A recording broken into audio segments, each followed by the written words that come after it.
Hello friends, welcome to my channel. சட்டுன்னு ஒரு சமையல் செய்யலாம் வாங்க. இப்போ நம்ம வீடியோவில் பார்க்க போகிறது ஹோட்டல் டேஸ்ட்டில் வெண்பொங்கல் சாம்பார் வடை எப்படி செய்யலாம் அப்படின்னு பார்க்கலாம். இப்போ தேவையான பொருள் என்னன்னு பார்த்துக்கலாம் வாங்க.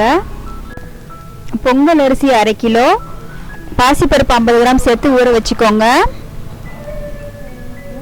முந்திரி பருப்பு 10 எடுத்துக்கலாம். இஞ்சி, கருவேப்பிலை, கொத்தமல்லி, சீரக மிளகு, 2 டேபிள் ஸ்பூன் நெய்,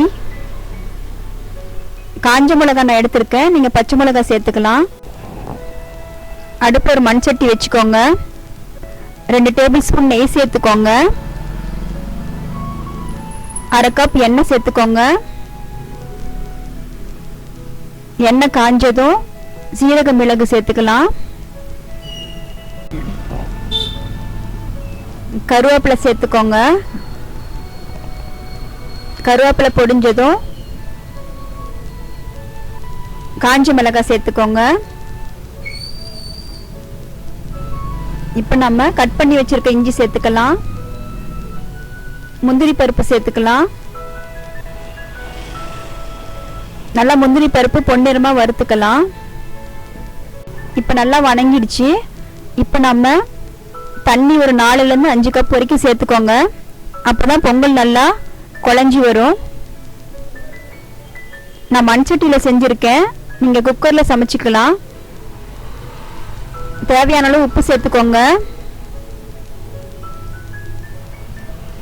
மண் சட்டியில் பொங்கல் செஞ்சால் நல்லா டேஸ்ட்டாக இருக்கும் அப்படின்ட்டு நான் அதில் செஞ்சுருக்கேன். இப்போ ஒரு 10 நிமிஷம் கொதிக்க விடுங்க. இப்போ நல்லா கொதி வந்துடுச்சு.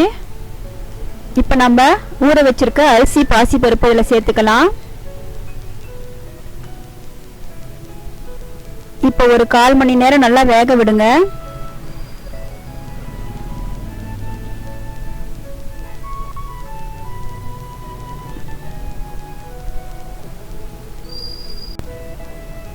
இப்போ பொங்கல் குழஞ்சி நல்லா ரெடி ஆயிடுச்சு. இந்த பதத்தில் நம்ம 2லேருந்து 3 டேபிள் ஸ்பூன் நெய் சேர்த்துக்கலாம். அப்போ இன்னும் நல்லா டேஸ்ட்டாக இருக்கும். இப்போ பாருங்கள், ஹோட்டல் டேஸ்ட்டில் சூடான சுவையான பொங்கல் ரெடி ஆயிடுச்சு. இப்போ நம்ம உளுந்து வடைக்கு தேவையான பொருள் என்னென்ன அப்படின்னு பார்த்துக்கலாம். 1/4 கிலோ உளுத்தம் பருப்பு ஊற வச்சுக்கோங்க. ஒரு 2 மணி நேரம் ஊறணும். பெரிய வெங்காயம் கட் பண்ணி வச்சுக்கோங்க. காஞ்ச மிளகாய் நான் எடுத்திருக்கேன், நீங்கள் பச்சை மிளகாய் கூட சேர்த்துக்கலாம். கருவேப்பிலை, கொத்தமல்லி தழை, மிளகு, ஊற வச்ச உளுத்தம் பருப்பு தண்ணி கம்மியாக சேர்த்து கெட்டியாக அரைச்சி வச்சுக்கோங்க.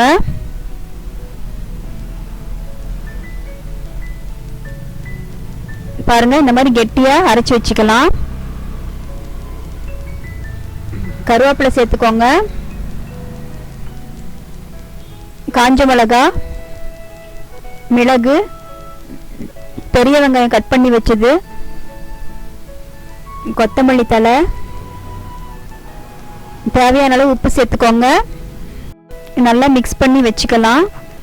நீங்கள் தேவைப்பட்ட அரிசி மாவு சேர்த்துக்கோங்க. நான் இப்போ சேர்க்கலை. நல்லா கெட்டியான பதத்தில் மிக்ஸ் பண்ணி வச்சுக்கோங்க. இப்போ நம்ம அடுப்பில் ஒரு பேன் வச்சுக்கலாம். 2லேருந்து 3 கப் எண்ணெய் சேர்த்துக்கோங்க. எண்ணெய் நல்லா சூடானதும்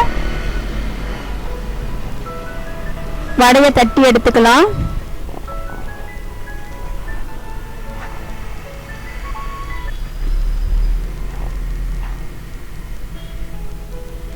நல்லா மெதுவாக திருப்பி விடுங்க.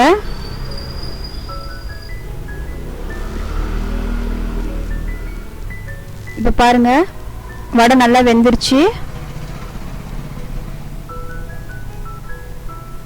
இப்போ நம்ம வடையை ஒரு பிளேட்டில் மாற்றிக்கலாம்.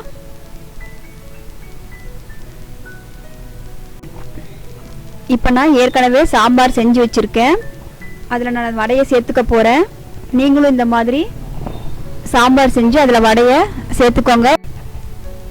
இப்போ ஹோட்டல் டேஸ்ட்ல சூடான வெண்பொங்கலும் சுவையான சாம்பார் வடையும் சூப்பராக ரெடி ஆயிடுச்சு. இதை நீங்கள் வீட்டில் ட்ரை பண்ணி பாருங்கள். பிரேக்ஃபாஸ்ட்டுக்கு சூப்பராக இருக்கும். இந்த வீடியோ உங்களுக்கு பிடிச்சிருந்தா ஷேர் பண்ணுங்கள், சப்ஸ்கிரைப் பண்ணுங்கள், லைக் பண்ணுங்கள். தேங்க்யூ.